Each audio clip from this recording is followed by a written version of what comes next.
Saturday Night Live too easy on Donald Trump?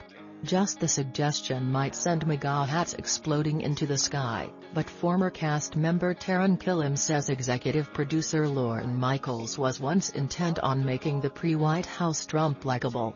Long before Alec Baldwin puckered up for his orange-faced SNL Trump portrayal, Michaels was trying to get the then-candidate to guest host the show, recalls Killam on Matt Gourleys Earwolf podcast. "I was there too. Lorne was being so specific about what we could and couldn't say about Trump, and he was dictating a lot of the settings."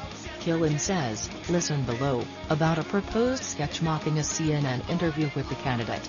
Lorne was like, "He'll be too old news by then, and you don't want to vilify him.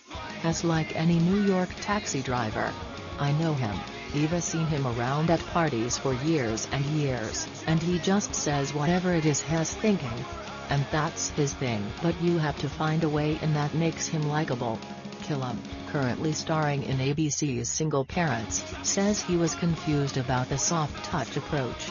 "I was like, what is happening? What? Everybody that I know and respect was like, this guy, Trump, is a bad dude, this guy is a buffoon." When he soon saw Trump's name on the board for upcoming guest hosts, it was like, oh, okay, that's why. I see. Trump hosted the show on November 7, 2015. By that time, with head writer Seth Meyers having left the show for late night, SNL had become a difficult, challenging, competitive and exhausting environment and less of a happy place to be.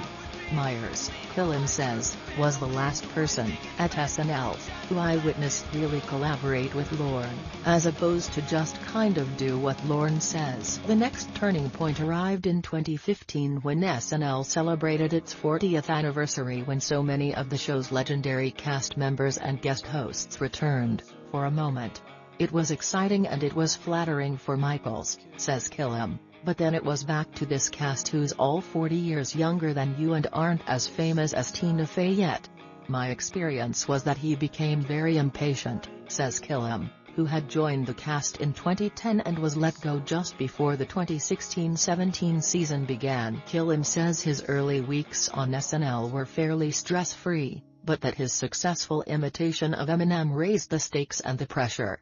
In the podcast, Killam also talks about his roles in 12 Years a Slave, Broadway's Hamilton, and directing Arnold Schwarzenegger in Killing Gunther.